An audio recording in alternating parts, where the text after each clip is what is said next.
So estrogen formed from estrine nucleus. Estrane nucleus कैसा होता है देखने में, यहाँ आप देख सकते हो 18 कार्बन का होता है ईस्ट्रेन, ठीक है। यहाँ पे आप देख सकते हो, कहाँ पे दिख रहा होगा आपको, एक पे हाईलाइट कर दूँ, ये ईस्ट्रॉन 18 कार्बन का बना हुआ होता है। तो यहाँ से बनता है आपका एस्ट्रोजन और 21 कार्बन से बनता है आपका प्रोजेस्टेरोन, ठीक है। तो हम इसको स्टार्ट करते हैं। और जो टेस्टोस्टेरोन बनता है वो 19 कार्बन से बनता है। I hope you know this all. तो let's get started. Estrogen, okay, where is the estrogen, here it is. Estrogen, female sex hormone. Hormone control uterine cycle. Uterine cycle मतलब एमसी, मेंस्ट्रुअल साइकिल को ये control करता है, ठीक है, ये hormone. और इसके डेरिवेटिव्स क्या है, इसके डेरिवेटिव्स आपको नीचे देखने को यहाँ पे शो हो सकते हैं, ठीक है। 3 तरह के होते हैं, नेचुरल जो बॉडी बनाता है, बाकी हम अपने तरीके से बना के सिंथेटिक वे में, और जिसमें स्टेरॉइडल कंपाउंड नहीं होता है उसको भी बना सकते हैं। भले ही आपको नाम याद ना हो रहा पर इजिली अभी याद करवा दूंगा जब हम आगे बढ़ेंगे, ठीक है। सबसे पहले बनता है ईस्ट्राडायोल और उसी से हमारा कन्वर्ट होकर बनता है ईस्ट्राट्रायोल और ईस्ट्रोन। तो यहाँ पे आप देख सकते हो ग्राफिन फॉलिकल की वजह से हमारा ईस्ट्राडायोल बनता है, मतलब कि सबसे पहला ईस्ट्रोजन बनता है ईस्ट्राडायोल, उसके बाद वो ऑक्सीडाइज होकर ईस्ट्रोन बन जाता है, क्योंकि ऑक्सीडाइज हो रहा है ओन कीटोन ग्रुप जुड़ेगा और हाइड्रोक्सिलेटेड होकर OH ग्रुप जुड़ जाएगा ईस्ट्रोल में। This all are common sense, जब आप इसको देखोगे तो आप खुद ही समझ जाओगे, ठीक है। उसके बाद क्या क्या काम करता है ये सेक्स हार्मोन्स, ये काम करता है ओवेरीज, ठीक है, कैरेक्टरिस्टिक डेवलप करने के लिए, लाइक ओवेरीज को एडोल करवाता है, मतलब कि ग्रोथ करवाता है, ठीक है। Fallopian tube, vagina, uterus, breast and shape of the body of the female. Also maintain the bone mass, lipid metabolism, blood clotting factor and vasodilation भी करवाता है ये, ठीक है, ताकि बीपी कंट्रोल में रहे। अच्छा, ये कैसे याद कर सकते हैं, आपने एक टर्म पढ़ा होगा menopause, after 50 years age of the female. तो वहां पे क्या सिम्टम्स देखने को मिलेंगे जब मीनोपॉज आ जाता है, तो बोन मास बहुत ही ज्यादा कम हो जाता है, डेंसिटी, ठीक है। लिपिड मेटाबॉलिज्म कम हो जाता है फीमेल ऑर्गन का, इसलिए सप्लीमेंट्स देना पड़ता है, बहुत ही ज़्यादा नेसेसरी होता है फीमेल्स में। एज इन कॉमन सेंस हमें पता होना चाहिए जो ईस्ट्राडायोल है वो पोटेंट होगा, मतलब इनके बदौलत इसका ताकत ज़्यादा होगा, ऑस्ट्रोजेनिक एक्टिविटीज़ की ज़्यादा होगी, ठीक है। इसकी कम होगी, इसकी और कम होगी, ठीक है, कॉमन सेंस। क्लासिफिकेशन कैसे याद करेंगे, ठीक है। 3 तरह के होते हैं, नेचुरल, सिंथेटिक और सिंथेटिक होते हैं, पर जो सिंथेटिक स्टेरॉइडल न्यूक्लियस से बना है और एक नॉन स्टेरॉइडल न्यूक्लियस से बना है, ठीक है। कैसे याद करोगे, ये तो सारे आगे नेचुरल, ठीक है। इक्विलिन आप याद कर सकते हो, नहीं भी करोगे तो चलेगा, ठीक है। इसके स्ट्रक्चर भी आपको याद होगे, आपने इस वीडियो के स्टार्टिंग में मैंने करवा दिया था, ठीक है। इसमें OH होता है क्योंकि डाई ओल लिखा हुआ है, तो एक OH यहाँ, एक OH यहाँ पे पहले से होता ही होता है, तो ठीक है, ईस्ट्राडायोल हो गया। ईस्ट्रोन कैसे होगा, यहाँ OH तो होगा ही, पर यहाँ पे कीटोन ग्रुप लगा होगा, मतलब ऑक्सीजन जुड़ा हुआ होगा, ईस्ट्रोन बन गया, ठीक है। ईस्ट्राट्रायोल मतलब 3 ऑक्सीजन, तो यहाँ भी OH होगा, यहाँ भी OH होगा, यहाँ पर भी OH होगा, तो ये सिंपल सा था। सिंथेटिक को कैसे याद कर सकते हो, ये आपको एक टैबलेट आता है लाइक ज़ैली एंड ये सबके नाम से आता है मार्केट पे, तो उसके अंदर क्या होता है, ईस्ट्राडायोल ही होता है, और उसमें 17 नंबर पे एक इथीन ग्रुप जुड़ जाता है, दिख रहे हो, इथाइन ग्रुप जुड़ जाता है, इसलिए इसका नाम क्या है, 17 अल्फा इथाइनिल ऑस्ट्राडायोल, ठीक है। बस इतना याद करो, नीचे वाले याद करने की कोई जरूरत नहीं है, पर याद कर भी सकते हो, मिन्स्ट्रोनॉल के नाम से ये OL है, मेंस्ट्रुअल साइकिल होता है इसलिए मिन्स्ट्रोनॉल, ऐसे याद कर सकते हो आप, ठीक है। मिन्स्ट्रोनॉल के नाम से मार्केट में मिल जाता है आपको। ईस्ट्राडायोल, 17 अल्फा इथाइनाइल ऑस्ट्राडायोल और मिन्स्ट्रोनॉल, ठीक है, ये नाम से हो गया, ठीक है। फिर आता है सिंथेटिक नॉन स्टेरॉइडल, मतलब स्टेरॉइडल रिंग इसमें प्रेजेंट नहीं होते, तो इसको भी याद करने का बहुत तरीका, ये तो हमें पता ही था, स्टार्टिंग चैप्टर में बता दिया था, डाई इथाइल स्टिल बेस्ट्रायोल, ठीक है, या स्टिल बेस्ट्रायोल के भी नाम से जानते हैं। कैसे याद करेंगे, देखो नाम में क्या है, डाई इथाइल, तो डाई इथाइल, ठीक है ना, इथीन ग्रुप बना दो, उसी में इथाइल ग्रुप जोड़ दो, ठीक है। ये ट्रांस में लगा हुआ है ना, ट्रांस में, ऐसे ट्रांस में दो ओल ग्रुप जोड़ दो, मतलब फिनोल ग्रुप जोड़ दो, बन गया आपका डाइथाइल स्टिल बेस्ट्रोल, ठीक है, डाइथाइल स्टिल बेस्ट्रोल, बस नाम याद करना है आपको, ठीक है। अब इसी में मैनिपुलेशन करो, यहाँ पे डबल बॉन्ड मत लगाओ, यहाँ सिंगल बॉन्ड लगाओ, यहाँ सिंगल बॉन्ड था तो यहाँ डबल बॉन्ड लगा दो, इसका नाम क्या हो जाएगा, डाई इनो ईस्ट्रोल। इनो मतलब 2 इनो खरीदा है आपने ईस्ट्रोल बनाने के लिए, ऐसे याद कर सकते हो आप, डाई इनो ईस्ट्रोल, ठीक है, डाई इनो ईस्ट्रोल हो गया याद। अब क्या करो, सेम वही कंपाउंड लो, बस सब में सिंगल बॉन्ड लगा दो, तो क्या बन जाएगा आपका, डाईहाइड्रो, क्योंकि हाइड्रोजन ग्रुप हटा दिया है, और सेम वही नाम है, स्टिल बेस्ट्रोल, डाईहाइड्रो स्टिल बेस्ट्रोल। लो, आपको सिंथेटिक का भी याद हो गया तीनों, इसमें कुछ दिमाग लगाने की जरूरत थी नहीं, याद करने का चीज़ आगे, यहाँ पे याद करने का कुछ है ही नहीं। सार कैसे याद करेंगे, इसका सार याद करने का बहुत ही ईजी है, ये भूल भी जाओ तो कोई दिक्कत वाली बात नहीं है, पेपर में आप खुद बना के भी लिख सकते हो, क्योंकि कॉमन सेंस है, ठीक है। जब आपको तीनों पता है, ईस्ट्राट्रायोल सबसे ज़्यादा पोटेंट होता है, तो उसके हिसाब से देखो आप, फिर जैसे जैसे सब्स्टिट्यूट करते जाओगे उसके हिसाब से आप बनाते जाओ। तो 18 कार्बन होने चाहिए, क्योंकि ये कौन सा ग्रुप है, ईस्ट्रेन ग्रुप है, ठीक है, 18 कार्बन का बना होना चाहिए। यहाँ पे सब्स्टिट्यूशन कर सकते हो, बाकी सब कुछ इंपॉर्टेंट है आपका, ठीक है, सब कुछ इंपॉर्टेंट है आपका। यहाँ पे ट्रिपल बॉन्ड जरूरी नहीं है आपका, एक डबल बॉन्ड भी चलेगा आपका, मतलब दो बॉन्ड यहाँ पे बनाना बहुत जरूरी है, 3 बॉन्ड बनाना जरूरी नहीं है, ठीक है। अब मॉडिफिकेशन इन रिंग ए में मॉडिफिकेशन करेंगे तो क्या होगा, ठीक है, एरोमेटिक रिंग OH CH3 ये दोनों एसेंशियल है, ठीक है, ये दोनों एसेंशियल है, OH और कार्बन जितने भी हैं वो एसेंशियल है। उसके बाद एरोमेटिक रिंग ए में एसेंशियल होता है एस्ट्रोजेनिक इफेक्ट शो करने के लिए, जिसका एक एग्जांपल है एस्ट्राडायोल। अगर हम C1 कार्बन 1 पे कुछ सब्स्टिट्यूशन करेंगे, मतलब यहाँ कुछ लगा देंगे, तो एक्टिविटी डिक्रीज हो जाएगा, कॉमन सेंस। और अगर 2 या फिर 3 पे हम कुछ स्मॉलर ग्रुप अटैच कर देंगे तो पोटेंट कंपाउंड हमारे तैयार हो जाएंगे, ठीक है। जिसका एग्जांपल हमने क्या पढ़ा था, 2 हाइड्रो इथिनाइल ईस्ट्राडायोल, मतलब कि 2 जगह पे हाइड्रो ऑक्सी हमने जोड़ दिया है तो हमारा पोटेंट ड्रग तैयार हो चुका है, ठीक है। बहुत ही ईजी सा था, अब हम आगे पढ़ेंगे। ये सिंथेटिक है बाय द वे, ठीक है।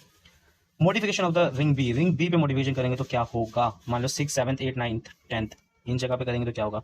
मान लो 6, 7 पे हम लोग करते हैं और यहाँ पे डबल बॉन्ड लगा देते हैं जिसको हम इक्विलिन के नाम से जान रहे हैं, या फिर हम 8 और 9 के बीच में लगा देते हैं डबल बॉन्ड जिसको हम लोग इक्विलिन के नाम से जानते हैं, ठीक है ना, इक्विलैलिन और इक्विलिन के नाम से जानते हैं। तो एक्टिविटी क्या हो जाएगी इसकी, इंक्रीज हो जाएगी, ठीक है। 7वें नंबर पे अगर हम सब्स्टिट्यूशन लगाते हैं तो एक्टिविटी बढ़ जाएगी। और change in ring size abolish the activity, अगर कुछ भी हम लोग इसमें गड़बड़ करेंगे साइज में तो एक्टिविटी डिक्रीज हो जाएगी, बाकी कुछ सब्स्टिट्यूशन करेंगे तो एक्टिविटी इंक्रीज हो जाएगी। सेम यहीं पे था, कुछ ज़्यादातर हम लोग कुछ बाहर से डालेंगे तो एक्टिवेशन बढ़ जाएगी, ठीक है, और इसमें डालेंगे तो इसमें भी एक्टिविटी बढ़ जाएगी। मॉडिफिकेशन रिंग सी में मॉडिफिकेशन करते हैं तो क्या होता है, सपोज करो C11 और C12 पे हमने करा और यहाँ पे OH ग्रुप लगा दिया तो एक्टिविटी घट जाएगी इसकी, ठीक है। क्योंकि OH मतलब क्या है, OH मतलब क्या है, OH मतलब है कि पोलर बन जाएगा कंपाउंड, और पोलर बनने की वजह से क्या होगा, वो डिसॉल्व हो जाएगा इजीली कहीं पर भी, और क्योंकि इजीली डिसॉल्व हो जाएगा तो वो मेटाबॉलिक इफेक्ट उसका मतलब मेटाबॉलिज्म जल्दी हो जाएगा उसका, और क्योंकि मेटाबॉलिज्म जल्दी हो जाएगा तो बाहर निकल जाएगा, बॉडी में ही नहीं रहा तो उसका इफेक्ट जल्दी शो देखने को नहीं मिलेगा। तो OH वाले जितने भी सब्स्टिट्यूशन आप जहाँ पर भी करोगे तो ज़्यादातर आपका एक्टिविटी डिक्रीज करने को मिलेगा, ठीक है ना, क्योंकि वो लिपोफिलिसिटी बचता ही नहीं है, जब सेल मेम्ब्रेन को क्रॉस कर ही नहीं पाएगा, इससे पहले मेटाबोलाइज हो जाएगा, दैट्स व्हाई। C11 पे अगर हम लोग अल्काइल ग्रुप लगाते हैं, ठीक है, तो बढ़ जाएगा, सेम वही था। इसका एग्जांपल आप बना के खुद लिख सकते हो, कोई दिक्कत नहीं है, याद करने की जरूरत नहीं। पीछे आपने जो जितने भी 4-5 याद करें उसी के हिसाब से बना दो आप। और सपोज करो कि substitution with CH2Cl also give potent compound, C11 पे आप लगा दोगे, ठीक है, लिपोफिलिसिटी बढ़ जाएगी, ठीक है। इसका एग्जांपल भी यहाँ पे लिख रखा है। मॉडिफिकेशन रिंग डी पे करेंगे तो क्या होगा, 17 नंबर पे OH ग्रुप लगा दोगे आप तो एक्टिविटी उसकी क्या हो जाएगी, मतलब एसेंशियल है, OH तो लगा ही रहता है यहाँ पे, ठीक है। पर अगर सब्स्टिट्यूशन अल्फा OH लगा दोगे तो लेस हो जाएगा, मतलब कि एक्टिविटी कम हो जाएगा उसका, ठीक है। तो लगा होना चाहिए बीटा कॉन्फिगरेशन में, अल्फा में लगाओगे तो एक्टिविटी डिक्रीज हो जाएगा। 17 नंबर पे बीटा OH लगा रहे हो पर बीटा OH को आपने रिप्लेस कर दिया O से, तो उसका जो एक्टिविटी है वो कम हो जाएगा, देखा जाए ईस्ट्राडायोल के कंपैरिजन में देखा जाए तो। 17 नंबर पे 2 कार्बन मतलब इथेनाइल ग्रुप जोड़ देंगे या फिर विनाइल ग्रुप जो भी जोड़ दो आप तो एक्टिविटी बढ़ जाएगी क्योंकि सिंथेटिक बन गए, ठीक है, सिंथेटिक हमेशा पोटेंट होते हैं। और distance between C3 and C17 1 2 3 ये C3 और C17 इनके बीच में शुड बी OH शुड भी इतना होना चाहिए, मतलब इसकी साइज है OH का इतना होना चाहिए, ठीक है, इतना होना चाहिए। और introduction in C16 OH group will produce less बना देगा। C16 में अगर हम लोग OH ग्रुप लगाते हैं, C16 मतलब यहाँ पे OH ग्रुप लगाते हैं तो हमारा जो ड्रग है वो लेस पोटेंट होगा, ठीक है, लेस एक्टिव होगा, जैसे स्टार्टाइल पीछे हमने करा है यार, वहाँ से आप देख सकते हैं। बाकी ये क्या है हमारा ये रहा C3 और C17 के बीच में हमने एक सिंथेटिक नॉन स्टेरॉइडल कंपाउंड बनाया था जिसकी वजह से इनका एक्टिविटी इंक्रीज हो गया था, ये भी कॉमन सेंस है। तो पीछे से आप कॉमन सेंस का यूज़ करके बना सकते हो, जरूरी नहीं है कि सभी लिखना है, कुछ कम भी लिखोगे तो चलेगा। फिर अब आता है हमारा मैकेनिज्म, कैसे काम करता है, सेम एस्ट्रोजन जैसा ही काम करता है ये भी। एस्ट्रोजन रिसेप्टर होते हैं हर ऑर्गन्स पे, वो इनको रिसेप्टर एक्सेप्ट करते हैं, जैसे कि लीवर हो गया, बोन हो गया, ब्लड वेसल हो गया, हार्ट हो गया, ये यहाँ पे सब कुछ पड़ा होता है रिसेप्टर। एस्ट्रोजन वहाँ पे जाके बाइंड करता है क्योंकि वहाँ पे रिसेप्टर पड़े हुए रहते हैं, डायमराइजेशन फॉर्म करता है, ठीक है, डायमराइजेशन आपने पढ़ा होगा अपने सेमेस्टर 4 फार्माकोलॉजी में। डायमराइजेशन करेंगे, उसके बाद वो अलाउ करेंगे अंदर जाने के लिए, अंदर जब वो जाएंगे न्यूक्लियस के अंदर जाएंगे और ट्रांसक्रिप्शन होगा, ठीक है ना। वहाँ पे एक रिसेप्टर होता है ORE करके, ईस्ट्रोजन ही तो है, ईस्ट्रोजन ORES रिसेप्टर करके होगा, ठीक है। ईस्ट्रोजन का रिस्पांस वहाँ पे हमें देखने को मिलता है। वहाँ पे जाके न्यूक्लियोटाइड सीक्वेंस बनेंगे, क्रोमोसोमल DNA बनेगा, जीन ट्रांसक्रिप्शन होगा, फिर जीन ट्रांसक्रिप्शन करने के बाद mRNA बनेगा, मैसेंजर RNA इंटरैक्ट करेगा, राइबोसोम बनाएगा, प्रोटीन बनेगा, प्रोटीन की वजह से हमें चेंजेस देखने को मिलेंगे हमारे सेल्स के अंदर। ये बहुत कॉमन सेंस है, ये आप बना के लिख सकते हो, याद करने की जरूरत है भी नहीं। क्लिनिकल यूज क्या होगा, प्रोजेस्टेरोल गिव्स कॉन्ट्रासेप्टिव पिल में यूज करे जाते हैं, ठीक है। हार्मोनल रिप्लेसमेंट में भी इसको यूज करा जाता है। ऑस्टियोपोरोसिस मतलब जो हड्डियां होती है उनमें छेद हो जाते हैं बड़े बड़े, जिसकी वजह से कमजोर हो जाती है हड्डियां, तो उस सिचुएशन में भी यूज करा जाता है। वजाइनल ड्राइनेस में भी यूज होता है, यूरिनरी प्रॉब्लम्स में भी यूज होता है, ठीक है। पोस्टमार्टम, ठीक है ना, पोस्टमार्टम है ये, पोस्टमार्टम लैक्टेशन। पोस्टमार्टम क्या होता है, after delivery of the baby, ठीक है, पोस्टमार्टम उसे कहते हैं। पोस्टमार्टम लैक्टेशन में यूज होता है। और treatment of man with advance prostate cancer हो गया हो तो सिचुएशन में भी हम इनका यूज करते हैं। तो कुछ ये स्ट्राडायोल मैंने स्ट्रक्चर बता दिया, मैकेनिज्म ऑफ एक्शन आपको बताइए कैसे काम करता है। और हॉट फ्लैशेस मतलब गर्म गर्म पदार्थ निकलना, ठीक है, वजाइनल चेंजेस, ऑस्टियोपोरोसिस और मेनोपॉजल सिम्पटम्स वगैरह में ये दिया जाता है। सेम वही स्टार्टाइम में सेम चीज आप लिख सकते हो, पर ज्यादातर ये किस में यूज होता है, मेनोपॉजल ट्रीटमेंट में यूज होता है, ठीक है। मतलब पहले ये यूज हुआ करता था पर अब नहीं यूज होता है, पर ये इंजेक्टेड फॉर्म में मिलता है आपको। ईस्टाटायोल कहाँ यूज होता है, हार्मोनल थेरेपी पे होता है मेनोपॉजल सिम्टम्स के लिए। ये हमारा सिंथेटिक है, इथेनॉल सिल्वेस्ट्रोल, प्रोस्टेट कैंसर और ब्रेस्ट कैंसर में भी यूज होता है, पर वो कम मात्रा में होता है। तो ये सब हम बना के लिख सकते हो। फिर हमारा अब आगे आता है प्रोजेस्टेरोन, सेम उसी की तरह, पर ये 21 कार्बन के बने होते हैं, मतलब प्रोस्टेन रिंग के बने हुए होते हैं, प्रोस्टेन स्टेरॉयडल न्यूक्लियस होता है इनमें, ठीक है। तो ये नेचुरल होते हैं, लिपोफिलिक होते हैं, due to lack polar function. इसके पास पोलर फंक्शन ज्यादा नहीं होता क्योंकि पोलर ग्रुप यहाँ पे अटैच ही नहीं है, ठीक है, कीटोन ग्रुप अटैच है, जिसकी वजह से क्या होता है, अंडरगो इन्फ्लुएंस टू प्रोजेस्टेरोन, मतलब एलएच जो है वो प्रोजेस्टेरोन को बनाता है। हमने पीछे भी पढ़ा था, हमने स्टार्टिंग में ही बता दिया था, एलएच जो बढ़ावा देता है प्रोजेस्टेरोन को बनने के लिए, बाकी टेक केयर करता है यूटेनाइल लाइनिंग का, ठीक है। और जब ओवम का फर्टिलाइजेशन हो जाता है स्पर्म के साथ, तो मतलब केयर करता है वो, इतना पता है ना, केयर फीडिंग करता है, मतलब उसको न्यूट्रिशन वगैरह प्रोवाइड करता है, उसको ब्रेकेज में मदद नहीं करता है, मेंस्ट्रुअल साइकिल नहीं होने देता है। अगर फर्टिलाइजेशन हो गया, अगर फर्टिलाइजेशन नहीं हुआ तो वजाइनल ब्रीडिंग करवा देगा, जिसकी वजह से एमसी हो जाएगा, ठीक है, मेंस्ट्रुअल साइकिल हो जाएगा।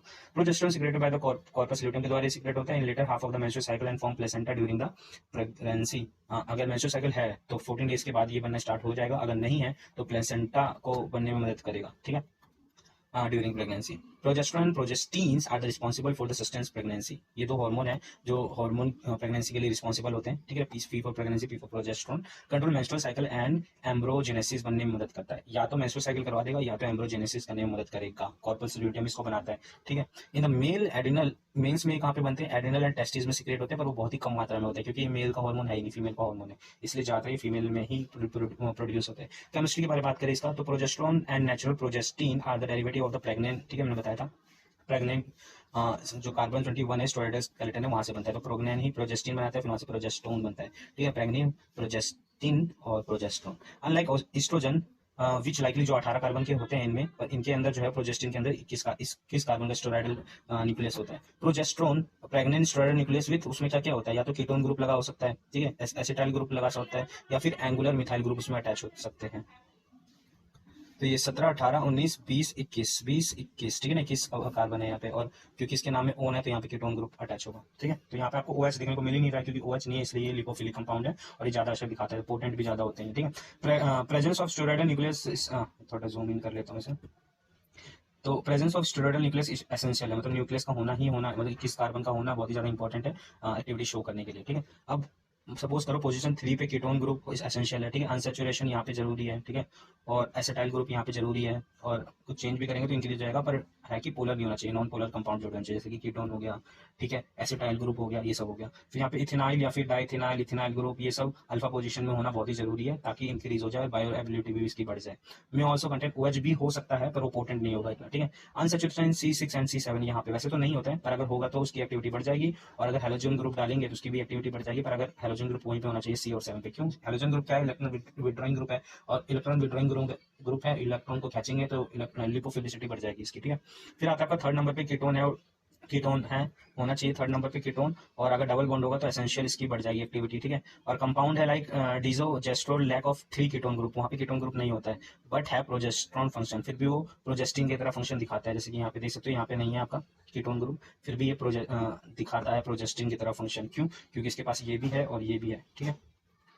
फिर उसके बाद natural progesterone have low oral activity but compound with ethynyl, diethynyl or ethynyl group at position 17 and at alpha configuration increase the bioavailability, example ethinestrone, ठीक है, ethinestrone है तो इसमें क्या है 17th नंबर पे अल्फा कॉन्फ़िगरेशन पे इथेनाइल ग्रुप लगा पड़ा है, ठीक है। तो ये नेचुरल प्रोजेस्टेरोन है ये, ठीक है, ये ethinestrone के नाम से भी जाना जाता है। Alpha 17 alpha acetate analogue are also potent compound, example megestrol acetate, जिसको हम मिड्रॉक्सी प्रोजेस्ट्रोन, ये मिड्रोल के नाम से आता है मार्केट में, ये रहा। तो ये क्या है, ये भी पोटेंट एक कंपाउंड है, सिंथेटिक ही सही पर ये पोटेंट कंपाउंड है, इसलिए एनालॉग बोला गया। Introduction of the methyl group and halogen in 6 and 7 तो इंक्रीज एक्टिविटी बढ़ा देगा। अनसैचुरेशन इन 1 2 3 4 5 6 7 यहाँ पे अनसैचुरेशन अगर कर देंगे तो इसकी भी इंक्रीज बढ़ जाएगी एक्टिविटी, ठीक है। उसके बाद अगर आपको नाम याद नहीं होते हैं ना, अगर आपको नाम याद नहीं होते तो एग्जाम में स्ट्रक्चर बना दो, ठीक है, स्ट्रक्चर जरूर बना देना, स्ट्रक्चर के लिए इंपॉर्टेंट है। अब स्ट्रक्चर तो बना ही सकते हो, जो लिख रहे हो उसके हिसाब से स्ट्रक्चर बना दो। Substitution of methyl at position 11 increase activity due to the prevention of metabolic reduction, कम हो जाएगा उसका, ठीक है। 11 नंबर पे अगर मिथाइल ग्रुप हम लोग जोड़ देंगे। इन्वर्जन ऑफ 7 और 10th और 19th 1 2 3 4 5 6 7 8 यहाँ पे 9 और 10, ठीक है। 10, 11, 12, 13, 14, 15, 16, 17, 18, 19, ठीक है। यहाँ पे 18 होता है और यहाँ पे 19 होता है। यहाँ पे configuration of progesterone produce retroprogesterone with is more active than progesterone, ठीक है। ये प्रोजेस्टेरॉन से ज़्यादा एक्टिव होता है। Unsaturated C6 and C7 retroprogesterone produce dehydrogesterone with is orally more active. अगर ओरल के वे में दिया जाए ड्रग तो इससे भी ज़्यादा ये एक्टिव होता है। Removal of C19 produce compound with increase pharmacological activity, जैसे कि नॉरिथेड्रॉन, नॉरप्रोजेस्ट्रॉन। तो C19 से अगर हम लोग कार्बन हटा देते हैं तो एक्टिविटी बढ़ जाएगी। Addition of the chlorine 18th number पे क्लोरीन वगैरह या पे इलेक्ट्रॉन विड्रॉइंग ग्रुप बढ़ा देंगे तो उसकी एक्टिविटी ड्यूरेशन बढ़ जाएगी और एक्टिविटी बढ़ जाएगी। जैसे लीवोनॉर्जेस्ट्रॉन, ये मार्केट में आता है हमारे, ठीक है। तो ये था हमारा प्रोजेस्ट्रॉन का SAR, ठीक है। इसको थोड़ा रटना पड़ेगा टू बी ऑनेस्ट। और सेम वही काम है हमारे प्रोजेस्ट मतलब सेल्स के अंदर हमारे पास दो तरह के रिसेप्टर्स होते हैं, पी प्रोजेस्ट्रॉन अल्फा और प्रोजेस्ट्रॉन बीटा, मतलब PR अल्फा PR बीटा। ये हमारे फीमेल गोनेड ट्रैक्ट में होता है, ब्रेस्ट में भी होता है, CNS में भी होता है, पिट्यूटरी ग्लैंड में भी होता है, ठीक है। गोनेड में इसलिए होता है ताकि ओवम वगैरह रिलीज हो पाए। ब्रेस्ट में इसलिए होता है क्योंकि लैक्टेशन होता है, ठीक है। CNS में इसलिए होता है ताकि CNS के थ्रू पिट्यूटरी ग्लैंड कंट्रोल हो पाए और gonadotropin releasing hormone, gonadotropin inhibitory hormone, ये सब कंट्रोल हो पाए। Progesterone is mostly protein bounded, 89% protein bounded होता है, मतलब प्रोटीन का बना हुआ रहता है। एंड ओनली 11% होता है exit in the free form पे होता है, जैसे कि हम लोग पढ़ा था ना प्रोटीन बाइंडिंग चैप्टर। तो यही चीज बता रखा है यहाँ पे, which bind to the progesterone receptor present in the nucleus target cell. Target cell हर सेल के पास अपना खुद का रिसेप्टर होता है और वहां पे जाके प्रोजेस्टेरोन बाइंड करता है, डाइमराइजेशन फॉर्म होता है। डाइमराइजेशन फॉर्म होने के बाद अंदर जाता है, न्यूक्लियस के अंदर जाता है, वहाँ पे जीन ट्रांसक्रिप्शन होता है। जीन ट्रांसक्रिप्शन होगा तो वहाँ पे ट्रांसक्रिप्शन को एक्टिविटी की वजह से ट्रांसक्रिप्शन होगा। ट्रांसक्रिप्शन होने के बाद एमआरएनए बनेगा, एमआरएनए बनेगा तो राइबोसोम्स बनेंगे, राइबोसोम बनेगा तो प्रोटीन का सिंथेटिक होगा, सिंथेसिस होगा प्रोटीन का, और प्रोथेजिन सिंथेसिस हुआ तो अपना इफेक्ट शो करेगा जो भी सेल है अपना, ठीक है। थेरेप्यूटिक यूजेस क्या होगा, कॉन्ट्रासेप्टिव पिल में यूज होते हैं, मेनोपॉजल सिम्पटम में यूज होते हैं, ठीक है। और एनोवलेटरी ब्लीडिंग, ठीक है ना, अगर इंटरनल ब्लीडिंग हो जाए तो उस सिचुएशन में भी दिया जाता है, ठीक है। और सेकेंडरी अमोनिया इन वुमेन, ठीक है, जब पीरियड्स नहीं आते तब दिया जाता है। प्रोजेस्टिन की कमी में भी दिया जाता है। अगर एंडोमेट्रियम वॉल नहीं बन पा रहा है तो उस सिचुएशन में भी दिया जाता है ताकि वॉल बन पाए, ठीक है ना, एंडोमेट्रियम वॉल। फिर पैलिटिव ट्रीटमेंट में दिया जाता है, मतलब ठीक है, special medical care of the advance Carsey, मतलब ब्रेस्ट कैंसर में दिया जाता है। एंडोमेट्रियम में का कैंसर है तो उसमें भी दिया जाता है। तो प्रोजेस्टेरोन का ये रहा स्ट्रक्चर, यहाँ पे सॉरी एसिटाइल ग्रुप जुड़ा हुआ है और यहाँ पे कीटोन ग्रुप जुड़ा हुआ है। और मोड ऑफ एक्शन आपने बता दिया, मैकेनिज्म ऑफ एक्शन मैंने बता दिया। सेल के अंदर जाएगा, डाइमरेशन होगा, जीन बनेगा, जीन ट्रांसक्रिप्शन होगा, जीन ट्रांसक्रिप्शन होगा तो वहाँ जाके आपको देखने को मिलेगा उसका प्रोटीन, राइबोसोम बनेंगे, प्रोटीन बनेगा, उसके बाद आपको एक्शन देखने को मिलेगा, ठीक है। और साथ ही साथ प्रोजेस्टेरोन म्यूकस को भी थिक करता है सर्विकल। ये क्या होता है मैं भी बता देता हूँ। जैसे कि सपोज करो ये है ना आपका, ये वजाइना, ये हो गया आपका सर्विक्स और ये हो गया वजाइना। तो यहाँ पे है ना म्यूकस फॉर्म करवाता है ताकि म्यूकस फॉर्म होने की वजह से जो अगर बेबी बन रहा है ना तो एक्सपेल आउट ना हो पाए। तो एक तरह से सेफ्टी है ये अच्छी चीज़ भी है और बुरी चीज़ भी है। और अगर कॉन्ट्रासेप्टिव पिल में आप यूज़ करोगे तो प्रोजेस्टेरोन यहाँ पे थिक बना देता है तो स्पर्म ही अंदर नहीं जा पाते तो प्रेगनेंसी यहाँ से भी कंट्रोल हो जाता है। तो इसके अलग अलग यूज़ है, डिपेंड करता है आप क्या करना चाह रहे हो। तो ओरल कॉन्ट्रासेप्टिव पिल में भी यूज़ होते हैं प्रोजेस्टेरोन, क्योंकि म्यूकस लाइनिंग बना देता है सर्विक्स में, और क्योंकि बन जाता है तो स्पर्म अंदर नहीं जा पाते और मीट फर्टिलाइजेशन नहीं हो पाता। ये था बहुत ईजी था। अब आगे जो चैप्टर बचे वो बहुत ईजी है। ये इरेक्टाइल डिसफंक्शन में यूज़ होता है। इसके स्ट्रक्चर थोड़े हार्ड है तो आप इसको याद कर भी सकते हो, नहीं भी कर सकते हो, ये डिपेंड्स करता है आप पे। तो ये है इरेक्टाइल डिसफंक्शन, जब आपका डिसफंक्शन हो जाता है ऑक्सीजन की कमी की वजह से, स्ट्रेच नहीं हो पाता है, ठीक है ना, private areas of the man, ठीक है। तो ऐसा नहीं है कि मैन में लिया जाता है, पर इरेक्टाइल डिसफंक्शन मैन ही सफर करते हैं मेनली, इसलिए मैन यूज करते हैं इसको। बाकी कुछ सिचुएशन में फीमेल भी यूज करती है, लाइक मिस में करके एक टैबलेट है, टडालाफिल आता है उसमें, for the sexual arousal for the women. तो ये वुमेन भी ले सकती है फॉर द सेक्सुअल अराउजल। क्यों? क्योंकि वहाँ पे भी क्लाइटोरियस पार्ट होता है, वो भी एक मिनी क्या कहते हैं उसे, मिनी पेनिस के नाम से भी जाना जाता है उसे। तो उसको अराउज करने के लिए यूज करा जाता है टडालाफिल का भी इन द फीमेल, ठीक है। पर मेनली ये मेल यूज करते हैं। तो इरेक्टाइल डिसफंक्शन क्या है? ये एक मेल डिसऑर्डर है, ठीक है, सिंपल सी बात है। और इरेक्टाइल डिसफंक्शन में क्या होता है, इसमें इनएबिलिटी हो जाती है मेल में, इरेक्शन नहीं हो पाता है पीनेस का, ठीक है, इरेक्शन नहीं हो पाता है to enlarge the sexual intercourse करने के लिए, पेनिस इरेक्ट ही नहीं कर पाता है। और रिलेशनशिप में बहुत ही ज्यादा नेगेटिव इफेक्ट पड़ता है, ठीक है, कॉन्फिडेंस लूज होता है, कंडीशन ऑफ द ऑनगोइंग, ठीक है। और erectile dysfunction totally fail achieve on the erection of the penis और not able to maintain it. और उसको ऐसा भी हो सकता है कि कोई इरेक्ट हो तो रहा है पर वो थोड़े टाइम के लिए इरेक्ट हो रहा है, तो वो भी सिचुएशन खराब हो जाता है। इसे नेगेटिव कुछ दिमाग में असर पड़ता है इसका, ठीक है। और मेन है ये सिर्फ यही नहीं है, साइकोलॉजिकल सिचुएशन भी है, दिमाग का खेल भी माना जाता है इसे। तो सिर्फ दवाइयों से ठीक नहीं हो सकता, हाँ, आप अगर पॉजिटिव सोचोगे तो उससे भी काफी असर पड़ता है, ठीक है। When blood does not flow well to the penis, अगर ब्लड अच्छे से वहां पे फ्लो नहीं कर पाता है तो क्या होता है उस सिचुएशन में भी होता है loss of libido. Underlining physiological and health condition, जैसे कि स्ट्रेस ले रखा है आपने, कम सोते हो, स्मोक करते हो, ड्रिंक करते हो, बीपी हाई रहता है, डायबिटीज रहता है आपको, और ओल्ड एज हो गया है तो उसमें भी ये सिम्टम देखने को मिलता है। ईआर के नाम से भी जानते हैं हम इसे। ट्रॉमा हो रहा है या अनहेल्दी लाइफ आप जी रहे हो तो इसके ड्रग दो ही हैं, दो, सिलिडनाफिल, टडालाफिल, बाकी एक और ऐड कर रखा है मैंने, अवानाफिल, AVA, अविनाफिल, अवेनाफिल, AVANAFIL के नाम से भी जानते हैं। उसको हम ड्रिंकिंग करने के बाद भी ले सकते हैं, पर इन ड्रग को ड्रिंकिंग के बाद नहीं लेना चाहिए, ठीक है, वरना स्टमक में अल्सर होने के चांसेस बढ़ जाते हैं, छाले जिसे हम लोग कहते हैं, ठीक है। अब हम लोग बात करते हैं कि काम कैसे करता है, मोड ऑफ एक्शन क्या है, इसका मैकेनिज्म ऑफ एक्शन क्या है, सिंपल से कुछ भी आप कह सकते हो। तो बहुत सारे थे, उसको समझ में नहीं आया, पर इजिली वे में मैंने कहीं पे यूट्यूब पे पढ़ा है, यहाँ पे लिंक आप दे सकते, ऊपर पढ़ा हुआ है, वहां से आप देख सकते हो। इसमें क्या होता है, सपोज करो आपको ईडी है, ईडी में क्या होगा, क्योंकि ब्लड सप्लाई नहीं हो पा रहा है, मेन कारण होता है ब्लड सप्लाई नहीं हो पा रहा है, ब्लड नहीं आ रहा है तो ऑक्सीजन नहीं आ रहा है, ऑक्सीजन नहीं आ रहा है तो ऑक्सीडाइज नहीं हो पा रहा है, ऑक्सीडाइज नहीं हो पा रहा है तो इरेक्ट नहीं हो पा रहा है, ठीक है, सिचुएशन ये था। अब एक सिचुएशन होता है जैसे आर्जिनिन, आर्जिनिन हो गया, नाइट्राइट हो गया, जितने भी कंपाउंड हो गए तो नाइट्रिक ऑक्साइड में कन्वर्ट हो जाते हैं, ठीक है। अब नाइट्रिक ऑक्साइड हो गया, या तो ये लोग इन ड्रग से भी जो नाइट्रोप्रोसाइड वगैरह ड्रग होते हैं, नाइट्राइट्स वाले जितने भी ड्रग होते हैं या आर्जिनिन होता है, ये सब क्या बनाते हैं, आपका एनो बनाते हैं। यहाँ तक कि सिलिडनाफिल भी क्या करेगा, कहीं ना कहीं टूटने के बाद एनो बनाएगा, नाइट्रिक ऑक्साइड बनाएगा। नाइट्रिक ऑक्साइड क्या होगा, ये जीटीपी को जीएमपी पे कन्वर्ट करता है, जीटीपी को जीएमपी पे कन्वर्ट करता है, ठीक है ना, जीटीपी को जीएमपी पे कन्वर्ट करता है, सी लगा देना, मतलब साइक्लेस जीएमपी। अब क्योंकि ये साइकिल जब चल रहा होता है तो नाइट्राइट ऑक्साइड किसमें कन्वर्ट हो जाता है आपका, ये मतलब नाइट्रिक ऑक्साइड जीटीपी को जीएमपी पे कन्वर्ट करता है, और जीएमपी बनता है तो प्रोटीन काइनेज जी एक्टिवेट होता है, प्रोटीन काइनेज जी एक्टिवेट होता है तो ये एंजाइम स्विच ऑफ हो जाता है एमएलसी के, ठीक है। अब जिसकी वजह से क्या होता है, कॉन्ट्रैक्टिबिलिटी ऑफ द मसल क्या हो जाता है, रिड्यूस हो जाता है, मसल गोज टू रिलैक्स हो जाते हैं मसल, और जिसकी वजह से जो आपका साइनोसाइड कॉर्पस कॉर्वसिना मतलब ग्लैंड्स ऑफ द पेनिस होता है, वहाँ पे ब्लड इजिली फ्लो हो पाता है, क्योंकि ब्लड वहाँ पे इजिली जा पा रहा है तो फिनाइल आपका इरेक्शन देखने को मिलता है वहाँ पे, ठीक है।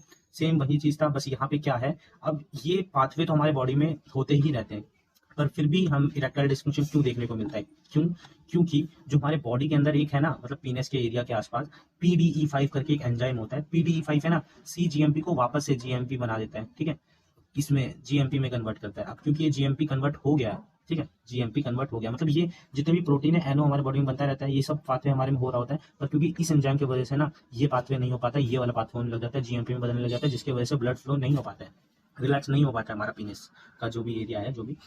अब क्या करता है, जो हमने सिलिडनाफिल खा रहे हैं, अविनाफिल खा रहे हैं, टडालाफिल खा रहे हैं, वो क्या कर रहा है, वो ये है PDE5 एंजाइम रिडक्टेज है, वो ये एंजाइम को बंद कर देता है, क्योंकि ये वाला पाथवे बंद हो गया है, ठीक है, ये वाला पाथवे बंद हो गया है। अब यहाँ से डायरेक्ट ये वाला पाथवे फॉलो होगा और रिलैक्स होंगे, रिलैक्स होने की वजह से इरेक्शन हो जाएगी, सिंपल था ये था हमारा इरेक्टाइल डिस्फंक्शन। इसको भी याद करने की जरूरत नहीं है, ये हमने फार्माकोलॉजी चैप्टर 2 में पढ़ा हुआ है, नाइट, ठीक है, और भी बहुत ज्यादा एरिया में पढ़ा हुआ है। और सिर्फ नाइट्रिक ऑक्साइड यहाँ से नहीं बनता है, अल्फा एड्रीनोग्लैंड होता है, CAMP पाथवे होता है, वहाँ पे भी वैसोडाइलेशन होता है, तो वहाँ से भी ये वाला इफेक्ट्स को देखने को मिलेगा, पर मेजरली कहाँ होगा, ये होगा जब PDE5 को हम लोग ब्लॉक कर देंगे।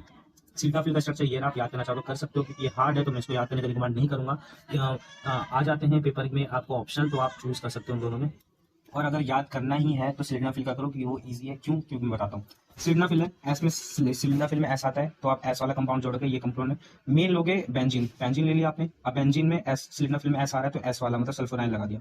अब आपको एक पिपरिडीन ग्रुप लगाना है, 2N वाला पिपरिडीन, फिर 2N वाला पिपरिडीन, उसके बाद 2N वाला क्या कहते हैं इसको, 5 रिंग वाला 2N वाला ग्रुप जोड़ दो, उसके बाद इथीन बना दो, इथीन बना दो, इथीन बना दो। तो सही तो नहीं होगा, पर कहीं ना कहीं वो रिलेटेड स्ट्रक्चर हो जाएगा, तो शायद वो ध्यान ना दे और ठीक कर दे। अगर आपको याद नहीं हो रहा है तो इसको आप ऐसे याद कर सकते हो, बाकी इसको आप स्किप भी कर सकते हो।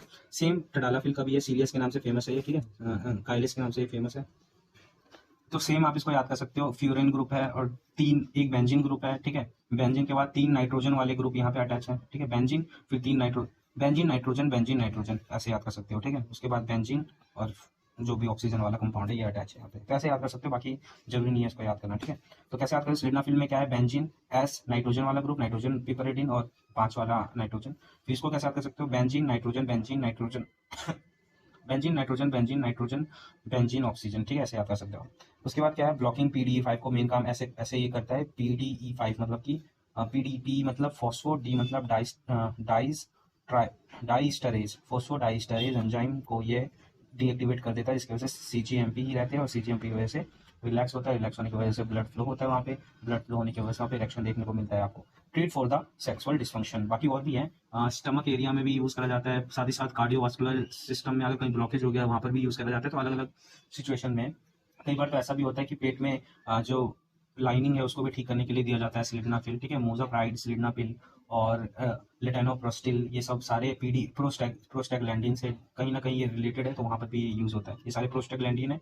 इससे पहले आप कॉलोजी में प्रोस्टैग्लैंडिन वाला चैप्टर पढ़ लो, वहाँ पर भी अगर वो डाउट क्लियर हो जाता है तो ये भी आपको इजीली समझ में आ जाएगा। और भी इसके यूजेस थे वो आप बना के लिख सकते हो।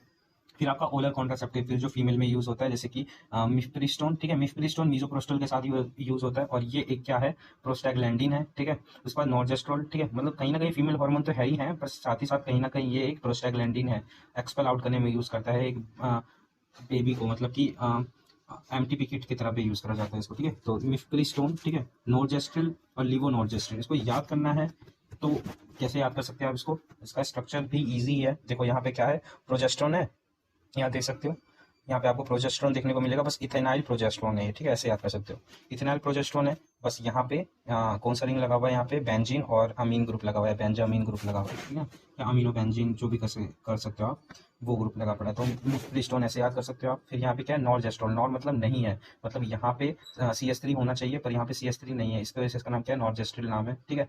लिवोनॉर्जेस्ट्रिल इसका नाम क्या है, क्योंकि ये लीवो फॉर्म में है इसलिए इसका नाम लिवोनॉर्जेस्ट्रिल, ये दोनों सेम है पर ये लीवो फॉर्म में इसलिए इसका नाम क्या है, लिवोनॉर्जेस्ट्रिल नाम है इसका, ठीक है। लीवो फॉर्म में क्या लगा हुआ है, तो लीवो फॉर्म में जो इसका ये हाइड्रोजन होता है ना और कार्बन होता है, ये दोनों चेंज हो जाते हैं यहाँ पे, ठीक है। एक्स्ट्रा आप याद कर सकते हो, सेंटोक्रोमोन, ये एक नॉन स्टेरॉयडल कॉन्ट्रासेप्टिव पिल है जिसको हम लोग और मेलोक्सिफिन के नाम से जानते हैं, पर नहीं भी याद करोगे चलेगा, पर आपके पास टाइम है और आप एक्स्ट्रा पढ़ना चाहते हो तो यहाँ से भी पढ़ सकते हो। बाकी जीपेट के लिए बिल्कुल भी इंपॉर्टेंट नहीं है, पर फिर भी मैंने ऐड कर दिया है, बाकी आपको जो आने वाले लाइफ में पता होना चाहिए कि इस तरह के भी ड्रग्स होते हैं, ठीक है। अब हम लोग क्या पढ़ेंगे, सिंपल सी बात है, हम पढ़ेंगे ओरल कॉन्ट्रासेप्टिव पिल होता क्या है। ओरल कॉन्ट्रासेप्टिव पिल हम लोग बर्थ कंट्रोल के नाम से भी जानते हैं इसे। ये एक हार्मोनल प्रिपरेशन होता है जिसको use for the reversible suppression of the female fertility and prevent pregnancy. Most oral contraceptive content combination of दो तरह के हार्मोन्स कंटेंट करते हैं, जैसे कि एस्ट्रोजन और प्रोजेस्टेरोन, कॉम्बिनेशन में ही ज्यादातर दिया जाता है इन्हें। पहले जमाने में सिर्फ हम लोग एस्ट्रोजन का यूज करते थे या प्रोजेस्टेरोन का यूज करते थे, सॉरी प्रोजेस्टेरोन का ही यूज करते थे सिर्फ, पर अब जो नए नए जो मॉडर्न टाइम आ गया उसमें दोनों का यूज करते हैं, सेफ अल्टरनेटिव है क्योंकि ये द पिल आर इधर कॉम्बिनेशन, हार्मोनल पिल होते हैं, कॉम्बिनेशन के फॉर्म में होते हैं और कंटेन ओनली प्रोजेस्टेरोन, जैसे कि मैंने अभी आपको बताया। समटाइम्स कॉल्ड, जिसको हम मिनी पिल के नाम से भी जानते हैं, जिनके द्वारा दिया गया था, रॉक एंड पिनकस 1955 में दिया गया था। Announce the successful use of the oral progestin for the contraceptive and the further addition of the oestrogen.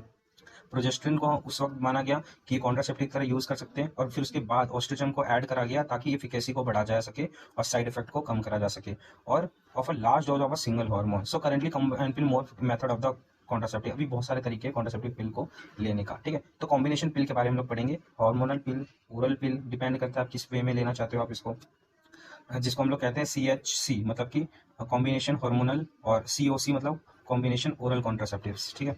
तो फर्स्ट है, अच्छा इसके कुछ तरीके भी हैं, लाइक कॉन्ट्रासेप्टिव पैचेस की तरह यूज कर सकते हैं, रिंग की तरह यूज कर सकते हैं, जैसे डिपोट नाम का एक इंजेक्शन है वो IM इंट्रामस्कुलर ले सकते हैं, या फिर सबक्यूटेनियस लेयर में भी ले सकते हैं हम लोग, तो डिपेंड करता है आप कैसे लेना चाहते हो इन्हें। तो यहाँ पे मैं कुछ बता देता हूँ, कुछ मेथड्स हैं जो कि सिलेबस में तो नहीं है पर पता होना चाहिए आपको डे टू डे लाइफ में। IUD क्या होता है, IUD होता है कॉपर होता है, उसको सर्विक्स में डाला जाता है, तो वहाँ से भी कॉन्ट्रासेप्टिव की तरह यूज कर सकते हैं। पिल है, पिल दो तरह के होते हैं, मिनी पिल होता है, बाकी आगे पढ़ेंगे हम, एक और तरह का पिल होता है, तो इसको पिल मतलब डेली खाना होता है। शॉर्ट्स ले सकते हो आप, हर महीने का शॉर्ट्स ले सकते हो इंजेक्शन के फॉर्म पे। इम्प्लांट करवा सकते हो, एक रॉड रॉड जैसा कुछ होता है, उसमें प्रोजेस्टेरोन फील्ड होता है, वो धीरे धीरे करके रिलीज होता रहता है उसमें से, तो वहाँ पे आप अपर आर्म में इसको सर्जरी करके डलवा सकते हो और वो धीरे धीरे करके प्रोजेस्टेरोन रिलीज करता जाएगा, तो उसको आप इम्प्लांट करवा सकते हो सर्जरी के द्वारा। एक रिंग होता है, रिंग को आपको प्लेस करना होता है वजाइना के अंदर, और उसको 3 हफ्तों तक रखना पड़ता है, और एक हफ्ता छोड़ना पड़ता है। महीने में 4 हफ्ते होते हैं, 3 हफ्ते रखना पड़ता है उसको वजाइना के अंदर, और 1 हफ्ता छोड़ना होता है। तो ये रिंग धीरे धीरे करके प्रोजेस्टेरोन और ईस्ट्रोजन रिलीज करता रहता है। बाकी एक पैच होता है, पैच लगा सकते हो अपने शरीर के ऊपर, कहीं पर भी आप लगा सकते हो पैच, वो धीरे धीरे आपका डर्मा, जो डर्मस होता है ना, स्किन मतलब स्किन से वो रिलीज होता रहता है, तो 3 हफ्तों तक लगाना पड़ेगा, 1 हफ्ता नहीं लगाना पड़ेगा, तो स्किन में इसको पैच करना पड़ता है, तो ये भी होते हैं। उसके बाद क्यों बताया मैंने, क्योंकि मेजरली पिल्स यूज होता है, क्योंकि इसका जो रिजल्ट है वो काफी ज्यादा है, बाकी के रिजल्ट थोड़ा इधर उधर देखने को मिलते हैं, और साथ ही साथ जो बाकी के जो है ना वो थोड़े एक्सपेंसिव भी होते हैं, इसलिए कई लोग इसको यूज नहीं करते, पर बाकी और भी मेथड है कॉन्ट्रासेप्टिव पिल को यूज करने के। ठीक है, बाकी इंसर्शन बता रखा है कि कैसे इंसर्शन करते हैं, यहाँ पे इंजेक्शन का डायग्राम है, वहाँ कैसे इंजेक्शन के थ्रू डाला जाता है। ठीक है, रिंग को कैसे डाला जाता है और पैचेस कैसे लगाया जाता है। ठीक है, ये तो ऐसे।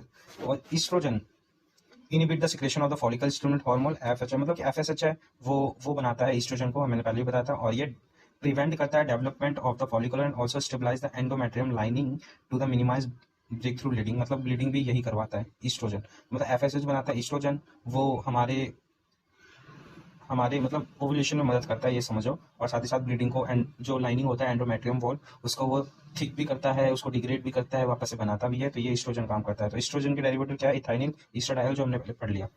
प्रोजेस्टेरोन क्या काम करता है, inhibit the secretion of the luteinising hormone and suppress the ovulation, ये ओवुलेशन को सप्रेस करता है।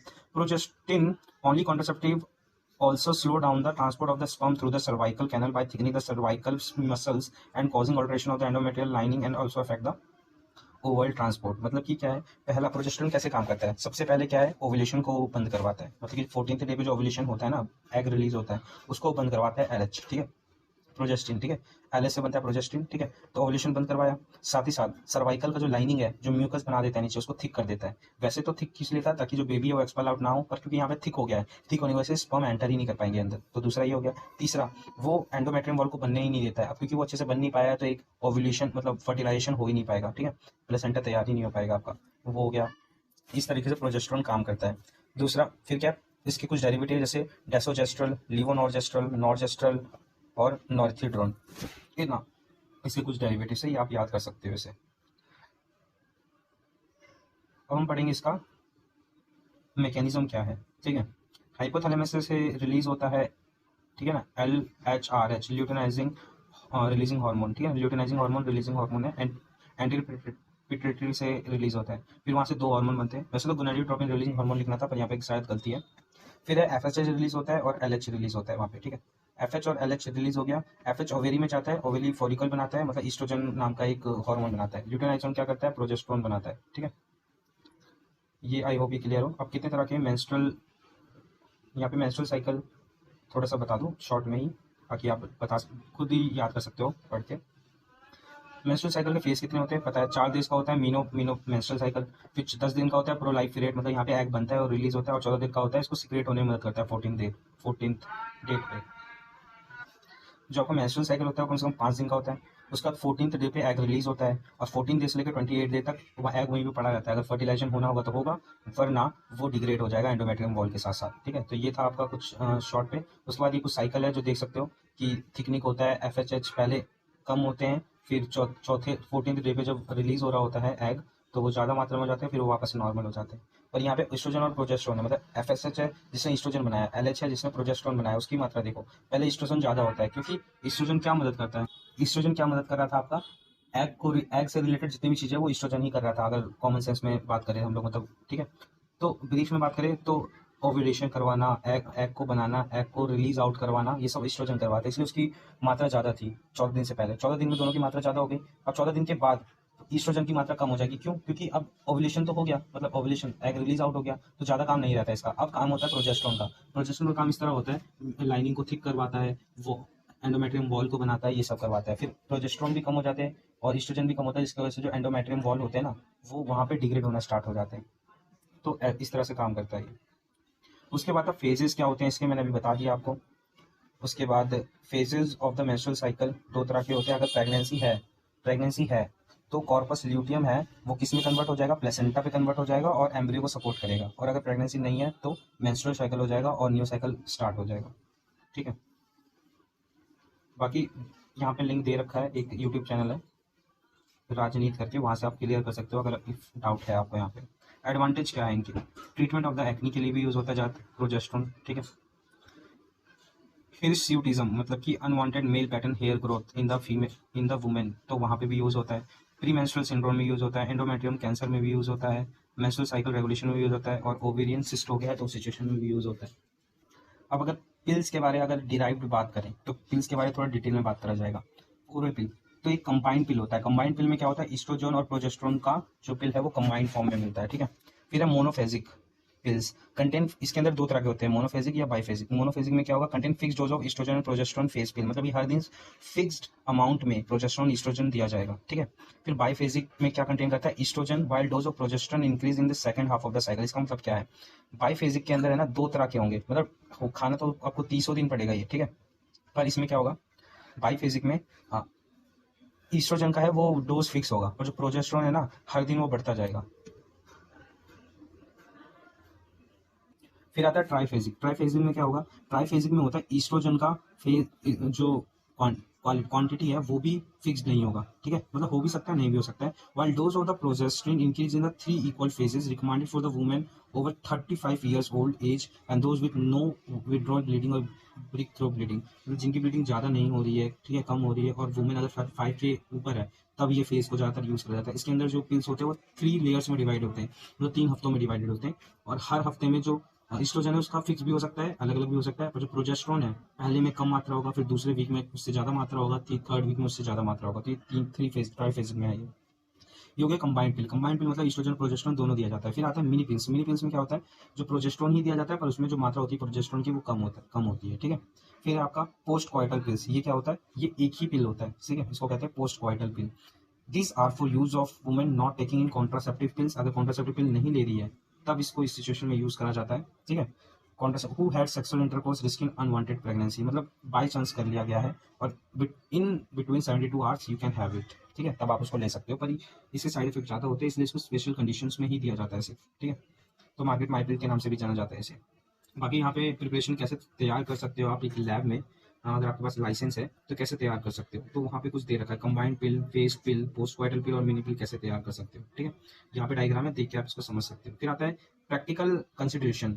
First, discontinuation of all contraceptive pills, ठीक है, oral contraceptives result full return of fertility within 1 and 2 months. If woman on combined pill is misses to take the tablet, she should be advised to take 2 tablets next day continue as well। इसका मतलब क्या है, अगर suppose करो आज आप tablet खाना भूल जाते हो तो कल आप कल वाला भी खाओगे प्लस आज वाला भी खाओगे, मतलब दोनों टैबलेट खाओगे, ठीक है। और अगर आप उसको डिसकंटिन्यूएशन करते हो, खाना बंद कर देते हो, तो उसके 1-2 महीने के बाद आप वापस से एक बेबी को बॉर्न कर सकते हो, ठीक है। Third, if pregnancy should occurs during use of hormonal contraceptive, it should be terminated by suction aspiration because the risk of the malformation genital carcinoma in human body offspring। इसका मतलब क्या है, अगर फिर भी हो जाता है, आप टैबलेट ले रहे हो फिर भी अगर प्रेगनेंसी हो जाता है तो रिकमेंड करा जाता है कि आप उसको सक्शन के द्वारा निकाल दो, आपके जो भी आपका फर्टाइल हो रहा है उसको सक्शन के द्वारा निकाल दो, क्योंकि रिक्स होता है उस वक्त, क्योंकि आपने पिल खा लिया है ना, तो उसमें रिक्स होता है, जो आपका बेबी होगा या तो मल फंक्शन होगा, कुछ बीमारी होगी उसे, ठीक है, या फिर उसका बॉडी अच्छे से डेवलप नहीं हो पाएगा, या फिर हो सकता है कि आपको जेनेटल कार्सिनोमा हो जाए, इसलिए सक्शन के द्वारा उसको निकाल दो। Most cases 30 microgram ethanol estradiol is sufficient, काफ़ी होता है, बट इन ओबीज वुमेन जो मोटे लोग होते हैं may require a pill containing 50 microgram and cardiovascular patient above 40 age के ऊपर है और फीमेल है उसको कार्डियोवास्कुलर है तो उसको 20 ग्राम तक हम दे सकते हैं, उसके लिए सफिशिएंट होता है।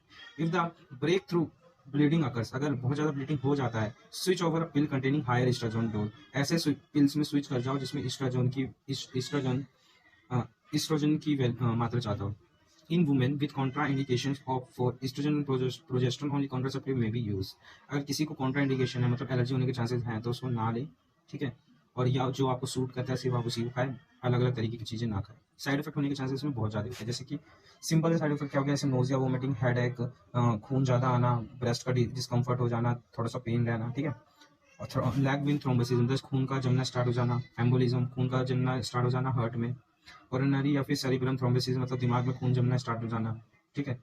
और क्या हो सकता है, हाइपरटेंशन होने के चांसेस हो जाते हैं, कैंसर होने के चांसेस ज़्यादा हो जाते हैं, गॉल स्टोन होने के ज़्यादा चांसेस हो जाते हैं, और प्रोफाइलिया के भी चांसेस ज़्यादा हो जाते हैं।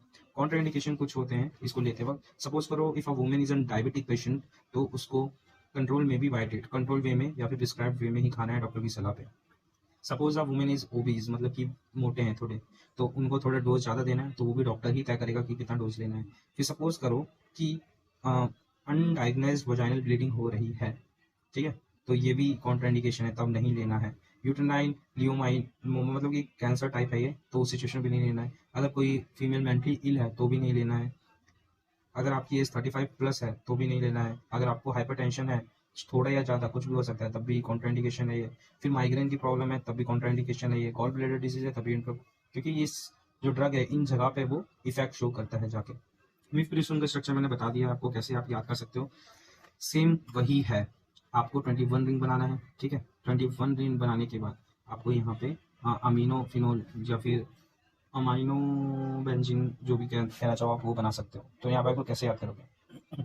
18th बीटा पोजीशन पे क्या है? 11th पे 1 2 3 4 1 2 3 4 5 6 7 8 9 10 11 12 13 14 15 1 2 3 4 5 6 7 8 9 10 11, यहाँ पे 11 की बात हो रही है, ठीक है। तो 11th पोजीशन पे 4th नंबर पे मिथाइल अमीनो लगा हुआ है। मिथाइल अमीन क्या है? सॉरी, यहाँ की बात हो रही है, मेरे लिए सॉरी। 11th नंबर पे बीटा बीटा कॉन्फ़िगरेशन पे डाई मिथाइल, ठीक है, di methyl amino phenyl group लगा हुआ है, ठीक है। Di methyl amino phenyl group लगा हुआ है, ठीक है। अब बात करेंगे हम 17th पोजीशन पे। 17th पोजीशन पे अल्फा कॉन्फ़िगरेशन पे क्या लगा हुआ है? प्रोपेनाइल, मीथेन इथेन प्रोपेन, प्रोपेन 1 आइन, ठीक है ना, प्रोपेन 1 आइन लगा पड़ा है। उसके बाद इसका नाम लिख दो जो कंपाउंड है ये ईस्ट्रा, मतलब क्योंकि इसमें स्ट्रेन ग्रुप है। और 4 और 9th पोजीशन पे, 4th और 5 6 7 8 9th पोजीशन पे डाइन है, मतलब 4th और 9th पोजीशन पे डाइन है। और 17th नंबर पे क्या है आपका? बीटा ओल ग्रुप लगा हुआ है। और 3 नंबर पे ओन लगा हुआ है। इसको आप ऐसे याद कर सकते हो, पहले नंबरिंग में आएगा ये, फिर दूसरे नंबरिंग पे आएगा ये, तीसरे नंबरिंग पे आएगा डबल बॉन्ड, फिर चौथे में क्या आएगा आपका? डाइन आ गया, उसके बाद आपका ये, उसके बाद आपका आएगा ये, ठीक है। ऐसे आप नामकरण इसका कर सकते हो। मैकेनिज्म ऑफ एक्शन मैंने बता दिया आपका। मिफ्प्रिस्टोन कैसे काम करेगा? Potent anti progestin effect show करेगा, ठीक है। एंटी कॉर्टिकोइड, एंटी ग्लूकोकॉर्टिकोइड का एक्शन शो करेगा। और एंड्रोजेनिक इफेक्ट भी एंटी पे शो करेगा, ठीक है। It help to terminate the pregnancy by inhibitory the endogenous and the exogenous, मतलब कि एक्सपेल आउट करना प्रोजेस्टेरोन की मदद से। ये decrease the rate of release of gonadotropin releasing hormone को भी इनहिबिट कर देगा, जिसकी वजह से ल्यूटिनाइजिंग हार्मोन नहीं निकलेंगे और आपका ओवुलेशन भी सप्रेस हो जाएगा। फिर यूजेस क्या है मैंने बता दिया।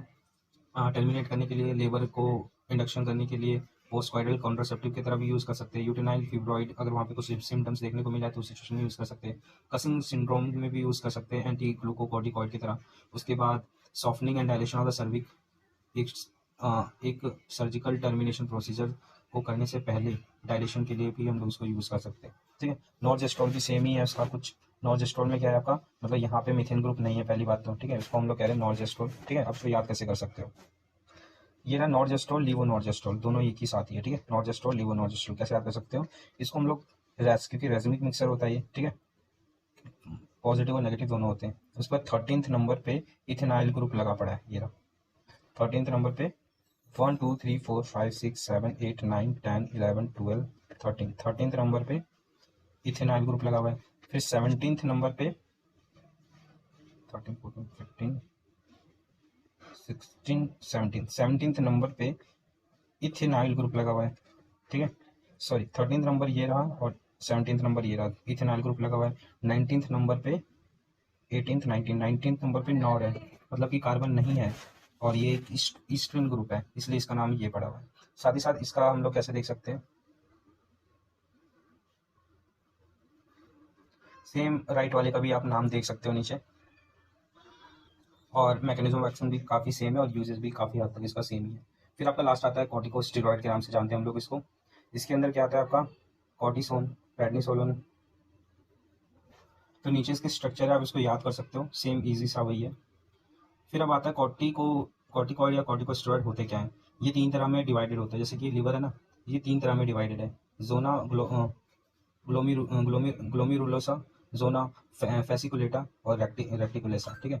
तो जी वाले में होता है मिनोकॉर्टिकॉइड, जैसे कि एल्डोस्टेरोन। एफ वाले में होता है ग्लूकोकॉर्टिकॉइड यानी कि कॉर्टिसोल। और आर वाले में होता है एंड्रोजन्स, DHEA। जितने भी हार्मोन्स होते हैं फीमेल या मेल वो यहाँ पे बनते हैं, ठीक है। तो ये क्या काम करते हैं? ये इन्फ्लेमेशन वाला काम करते हैं, इन्फ्लेमेशन बॉडी में करवाते हैं, फीवर कॉज करवाते हैं। बाकी मेजरली ये ठीक कर रहे होते हैं, जिसकी वजह से इन्फ्लेमेशन हमें हमारी बॉडी को देखने को मिलता है। और फीवर इसलिए आता है क्योंकि बहुत सारे इंटरमीडिएट रिलीज होते हैं, ठीक है। अब हम लोग इजी वे में ये चार्ट प्रिपेयर कर रखा है, वहाँ से आप समझ सकते हो। मिनरल कॉर्टिकॉइड, जिसको हम लोग इस नाम से भी जानते हैं, एल्डोस्टेरोन रिलीज करता है, और एल्डोस्टेरोन का दूसरा नाम ये है, इसको आप याद कर सकते हैं, ठीक है। मिनरल कॉर्टिकॉइड ये इलेक्ट्रोलाइट रेगुलेट करते हैं, क्योंकि मिनरल है, मिनरल इलेक्ट्रोलाइट रेगुलेट करते हैं। एल्डोस्टेरोन इलेक्ट्रोलाइट को रेगुलेट करने में मदद करता है, ठीक है। बीपी को, सोडियम पोटेशियम जितने भी सॉल्ट होते हैं किडनी से वापस इसको रीअब्जॉर्प्शन करवाता है, ठीक है। इसके कुछ एग्जांपल है, डीऑक्सीकॉर्टिसोन, स्टीरोन, फ्लूडिकोर्टिसोन, एल्डोस्टेरोन, और भी कुछ हार्मोन है, पर एल्डोस्टेरोन याद करो, पेपर के लिए बहुत इंपॉर्टेंट है। मोड ऑफ एक्शन क्या होता है, ये ऑन एल्डोस्टेरोन रिसेप्टर में जाके बाइंड होते हैं, और वहाँ पे सोडियम और जितने भी सॉल्ट है उसको क्या करवाते हैं, एनहांस द एक्सप्रेशन, और इसको रीअब्जॉर्ब करवाते हैं। Regulation of the electrolyte and water by negative feedback mechanism, ठीक है। जब भी कमी हो जाती है ना सॉल्ट की, तो सोडियम के रीअब्जॉर्प्शन और सोडियम के एक्सक्रीशन को ये लोग बढ़ा देते हैं यूरिन के द्वारा, और साथ ही साथ ये वाटर का भी रीअब्जॉर्प्शन करवाते हैं, ताकि बॉडी में वाटर की डिहाइड्रेशन ना हो, और साथ ही साथ ये ब्लड वॉल्यूम को भी मेंटेन करते हैं, ताकि ब्लड प्रेशर आपका मेंटेन रहे। तो ग्लूकोकोर्टिकोसॉइड जोना फैल्सीकुलेटा से रिलीज होता है। इसके कुछ एग्जांपल है, हाइड्रोकोर्टिसोन, कोर्टिसोन, ये सब एग्जांपल है इसके। ये 3 तरह के होते हैं, short acting, intermediate, long acting. Short acting में क्या आता है, हाइड्रोकोर्टिसोन, कोर्टिसोन, ठीक है। इंटरमीडिएट में क्या आता है, ट्राइमकोलिन, प्रेडनिसोलोन और प्रेडनिसोलोन, मिथाइल प्रेडनिसोलोन और डेफेल्जाकोट, ये इंटरमीडिएट में आते हैं आपके। फिर आता है लॉन्ग एक्टिंग, जैसे कि बीटामिथासोन और डेक्सामिथासोन। और डेक्सामिथासोन का 24 आवर से लेकर 48 आवर तक बायो अवेलेबिलिटी होता है in our body. Mechanism of action, act on gluco, same नाम जैसा है, उसकी रिसेप्टर पे जाके बाइंड होंगे। ये एक तरह का न्यूक्लियर रिसेप्टर है और जीन ट्रांसक्रिप्शन करवाता है। अभी क्यों जरूरी है, क्या फार्माकोलॉजिकल एक्शन है इसका, they are essential for the life, regulating metabolism and response to stress. जब स्ट्रेस होता है हमारी बॉडी में तब ये रिलीज होते हैं। ब्लड ग्लूकोज लेवल को बढ़ता है। अब ब्लड ग्लूकोज लेवल कैसे बढ़ेंगे, जब ग्लूकोजिनोलाइसिस होगा या ग्लूकोनियोजिनेसिस होगा। ग्लूकोनियोजिनेसिस होता है ग्लूकोज का बनना अदर देन ग्लूकोज पार्ट, जैसे कि प्रोटीन का ब्रेकडाउन, यूरिया का ब्रेकडाउन, ठीक है। इंक्रीज कैटाबॉलिज्म मतलब फैट, लिपोलाइजेशन इन द प्रोटीन, ठीक है। कैटाबॉलिज्म मतलब फैट टूटता है यहाँ पे। इन्फ्लेमेटरी को ये रिलीज करते हैं और इम्यून रिस्पॉन्स देते हैं। वूंड हीलिंग को डिले कर देते हैं ये लोग, ठीक है। उसके बाद promoting absorption of the sodium and water from renal minor effect, मतलब ये इसका काम भी करते हैं पर कम मात्रा पे। Secretion is control through negative feedback involving hypothalamus and anterior pituitary gland में एक्शन होता है इनका, और सिक्रेशन को ये लोग कंट्रोल करते हैं। इंस्ट्रूमेंट ACTH, ठीक है ना, एस एस एडिनोकोर्टिकॉइड हार्मोन जो होता है from the anterior pituitary and the stress cortisol secretion को रिलीज करवाते हैं ये लोग। सो mark circadian variation peak between 4 AM to 8 AM and the being lowest between midnight 3 AM। सुबह 4 से 8 बजे ये पीक लेवल पे होते हैं, ठीक है। तो इसलिए आपको सुबह सुबह गुस्सा ज़्यादा आ रहा होता है जब भी कोई आपको उठा देता है, और रात में ये सबसे कम मात्रा में होता है 3 AM में, इसलिए हमें नींद बहुत अच्छा आता है 3 AM पे। और स्लीपिंग वेकिंग यूजेज, इसको सोना और जगने वाले यूज में भी हमारा बॉडी यूज करता है, सिरकैडिक रिदम को मेंटेन करने के लिए हमारे बॉडी पे। हार्मोन रिप्लेसमेंट की थेरेपी की तरह यूज होता है ये एडिसन डिजीज में। इन्फ्लेमेशन को कम करता है, इसलिए इसको हम लोग एजमा और र्यूमेटाइटिस कंडीशन में दिया जाता है। इम्यून नो सप्रेशन की तरह यूज करा जाता है। सेरिब्रल इडिमा हो गया है, वहाँ पे स्वेल देखने को मिला है, तो सिचुएशन में यूज होता है। नोजिया और वोमिटिंग के सिचुएशन में भी यूज होता है, ताकि नोजिया और वोमिटिंग सप्रेस हो जाए एक कैंसर का अगर ट्रीटमेंट कर रहे हैं। फिर आपको सेक्स हार्मोन है, आपको पता ही है, एंड्रोजन हो गया, एंड्रोजन, प्रोजेस्टेरोन, ईस्ट्रोजन, बाकी और भी आपके टेस्टोस्टेरोन, ईस्ट्रोजन, ये सब रिलीज होते हैं आपके सेक्स हार्मोन से, रेटिकुलरिस पार्ट से, ठीक है। तो ये रहा कुछ स्ट्रक्चर्स, साथ ही साथ IUPAC नेम है इसके, और इससे कुछ यूजेज और मैकेनिज्म ऑफ एक्शन भी आपको पता ही है, ठीक है। फिर आता है thyroid and anti thyroid drugs, तो 2 हैं। थायराइड के अंदर है आपका थायरोक्सिन और थायरोनिन, ठीक है, जिसको T3 और T4 के नाम से भी जानते हैं, पर क्योंकि ये है एल मतलब कि लीवो फॉर्म में और नेचुरल से ज़्यादा फंक्शन रखते हैं, ठीक है। फिर है आपका एंटी थायराइड, जैसे जो कि है प्रोपाइल थायोरेसिल और मैथीमेटाजोल, ठीक है। अब आता है थायराइड हार्मोन क्या होता है। थायराइड हार्मोन यहाँ पे सब कुछ लिख रखा है। थायराइड हार्मोन होता है एंडोक्राइन, सबसे बड़ा एंडोक्राइन ऑर्गन है ये, सिरकोडी कार्टिलेज में होता है, जो गर्दन में होता है हमारे, वहाँ पे लोकेटेड होता है, बटरफ्लाई शेप का होता है, और ठीक है, राइट वाला होता है और लेफ्ट वाले को सिनिस्टर नाम से जानते हैं। वेट अबाउट 18 से 60 ग्राम तक का हो सकता है एडल्ट में, और T3 और T4 नाम का हार्मोन रिलीज करता है, साथ ही साथ कैल्सिटोनिन को भी रिलीज करता है, ताकि इन दोनों को रेगुलेट करवा पाए, कैल्शियम का रीअब्जॉर्प्शन और एब्जॉर्प्शन करवा पाए, कैल्शियम की मात्रा को मेंटेन करवा पाए। फंक्शन क्या होता है, फॉलिकुलर, ठीक है ना, मतलब यहाँ पे एक ऑर्गन के अंदर मेन जगह होती है जिसको हम फॉलिकल या फिर एक्टिनस के नाम से जानते हैं, वहीं से ये रिलीज होता है, बनता है वहीं पे। हार्मोन 3 तरह का रिलीज होता है यहाँ से, T3, T4 और कैल्सिटोनिन। T3 को ट्राई आइडोथायरोनिन के नाम से जानते हैं, और T4 को टायरोक्सिन यानी कि टेट्रा आइडोथायरोनिन के नाम से भी जानते हैं हम लोग, ठीक है। तो यहाँ पे कुछ मैंने अनअकैडमी का नोट्स बना रखा है, वहाँ से आप देख सकते हो। मैं रिकमेंड जरूर करूँगा कि अनअकैडमी का ये वाला लेक्चर जरूर देख लो आप। फिर आता है बेसिक बाय रितु मैडम, ठीक है, रितु अग्रवाल है शायद नाम, ठीक है। बेसिक फिजियोलॉजिकल फंक्शन क्या होता है? पहला फंक्शन होता है मेटाबॉलिक फंक्शन शो करते हैं वो लोग, ठीक है। दूसरा फंक्शन होता है ग्रोथ एंड डेवलपमेंट में यूज होता है आपका, ठीक है। फिर इसके कुछ हार्मोन है। मैकेनिज्म ऑफ एक्शन क्या शो करता है आपका? ये लोग जाते हैं, मैकेनिज्म ऑफ एक्शन मैं करवा देता हूँ, ठीक है, स्ट्रक्चर तो आप कर ही लोगे। ये क्या करते हैं? थायरोजिन इज अ लीवोआइसोमर, थायराइड का लीवो फॉर्म है, ठीक है। और ये तब दिया जाता है जब T4 का डेफिशिएंसी हो जाता है हाइपोथायराइडिज्म के सिचुएशन में, ठीक है। उसके बाद ये मेटाबॉलिक रेट को बढ़ा देता है और डिक्रीज कर देता है TSH का प्रोडक्शन, ठीक है, इन पेरिफेरी और इनटू T3। और ये T4 किस में कन्वर्ट हो जाते हैं? कहीं ना कहीं जाके वो T3 में ही कन्वर्ट हो जाते हैं, जो कि सबसे ज्यादा एक्टिवेटेड फॉर्म होता है थायराइड का। T4 T3 दोनों ही एक्टिवेट होते हैं, पर सबसे ज्यादा काम कौन करता है? T3, ठीक है ना, मतलब ताकत T3 में होती है। तो हार्मोन रिसेप्टर होते हैं थायराइड ग्लैंड में, TRA, TR बीटा के नाम से, TR अल्फा, TR बीटा के नाम से। और वहाँ के न्यूक्लियस में जाता है और वहाँ पे रेगुलेशन और मतलब ट्रांसक्रिप्शन होकर वो प्रोटीन सिंथेसिस करता है और वहाँ पे आपको ये एक्शन देखने को मिलता है, ठीक है। मतलब एक प्रोटीन होता है हमारे थायरोसिन के नाम से, तो टायरोसिन के साथ जाके ये बॉन्ड बनाते हैं, ठीक है। जिसे यहाँ पे देखने को देख भी सकते हो आप, ये जो ऊपर स्ट्रक्चर में भी उसका टायरोसिन देखने को मिलेगा आपको। यहाँ पे आप देख सकते हो, यहाँ पे टायरोसिन ये दिख रहा है, ये टायरोसिन है, ठीक है, ये भी टायरोसिन है, ठीक है। ये देखो अमीनो एसिड, ये पूरा टायरोसिन है यहाँ पे। अब टायरोसिन के साथ आयोडीन जाके बाइंड हो गया, इसलिए हम लोग इसको थायराइड हार्मोन कहते हैं। क्यों कहते हैं इसको थायराइड? थायराइड हार्मोन इसका नाम इसलिए क्योंकि ये टायरोसिन के साथ बॉन्ड हो रखा है, ठीक है। ऐसे ही लीवोथायरोनिन है, सेम उसी की तरह ही है, पर यहाँ पे जो आयोडीन है वो एक ही है और यहाँ पे आयोडीन है वहाँ दो है, ठीक है। जब मैं कहता हूँ एक आयोडीन है, इसका मतलब कि आयोडीन MIT के फॉर्म में या DIT के फॉर्म में, ठीक है। MIT का मतलब है, वैसे तो आपको यहाँ पे दो आयोडीन देखने को मिल रहे हैं, तो ये दो आयोडीन मिलके एक जगह पे अटैच है, एक ही प्रोटीन में अटैच है, इसलिए इसको हम लोग कहते हैं T3, ठीक है, ठीक है। और इसको कहते हैं T4, ठीक है, इसलिए इसको T4 कहते हैं क्योंकि चार आयोडीन है और दो दो प्रोटीन्स के साथ अटैच है, मतलब दो टायरोसिन के साथ अटैच है, इसलिए इसको हम लोग कहते हैं T3 और इसको कहते हैं T4, ठीक है। बाकी सेम एक्शन है इनका। जीन ट्रांसक्रिप्शन करेंगे, सेल के अंदर जाएंगे, जीन ट्रांसक्रिप्शन होगा और शो करेंगे। एंटी थायराइड एक्शन क्या है? ये ड्रग है जो तब दिया जाता है या तो थायराइड की कमी हो गई है या तो थायराइड ज़्यादा हो गया है। हाइपोथायराइडिज्म में मेडिसिन खाते हैं और हाइपर हो गया है, तो उस सिचुएशन में या तो हम लोग खत्म कर देते हैं अपने थायराइड ग्लैंड को ही खत्म कर देते हैं, ठीक है, या तो हम कुछ ऐसा चीज़ दे देते हैं जो थायराइड बनता ही नहीं है इसकी वजह से, ठीक है। तो इनिबिट कैसे कर सकता है? तो इसमें चार तरीके के होते हैं। सपोज करो कि सबसे पहला अगर हाइपरथायराइडिज्म हो गया आपको, तो उस सिचुएशन में क्या करोगे? उस सिचुएशन में इनिबिट हार्मोन सिंथेसिस, मतलब हार्मोन बनाना ही आप बंद कर दोगे। उसके लिए ड्रग है प्रोपाइल थायोरिसिन, मिथामिजोल, कार्बामिजोल, ठीक है। इस सिचुएशन में देते हैं हम लोग, बनता ही नहीं है हार्मोन, थायराइड हार्मोन। दूसरा दूसरा आयोडीन कन्वर्ट ही नहीं होगा, पहले आयोडाइड के फॉर्म में हम लोग शरीर के अंदर खाते हैं, फिर थायराइड हार्मोन जाके वो आयोडीन बनता है। पर क्या हो, हम लोग आयोडाइड ही खाएं और वो आयोडाइड ही रहे, आयोडीन में कभी कन्वर्ट ही ना हो, और क्योंकि वो आयोडीन बनेगा ही नहीं, तो बनेगा ही नहीं हमारा थायराइड हार्मोन, ठीक है। तो उस सिचुएशन में हम थायोसाइनेट खाते हैं, परक्लोरेट लेते हैं, नाइट्राइट लेते हैं, तो ये लोग आयोडीन का ट्रैपिंग बंद करवा देते हैं। तीसरा, ऐसे नमक खाएं जिसमें डायरेक्ट आयोडीन हो, ठीक है, तो मतलब उसको इनिबिट कर दें, तो इनिबिट हार्मोन रिलीजिंग। तो ऐसे खाई ना जो आयोडीन हमारे बॉडी के अंदर जाए ना, ठीक है। तो उस तरह की चीज़ें हम डायरेक्ट खाएं, आयोडीन खाएं, क्योंकि हमने डायरेक्ट आयोडीन खाया, आयोडाइड नहीं खाया है, और हमारे बॉडी में आयोडाइड चाहिए होता है, तो क्योंकि हमने आयोडीन खाया है तो आयोडीन निकल जाएगा, आयोडीन आयोडाइड्स, ठीक है।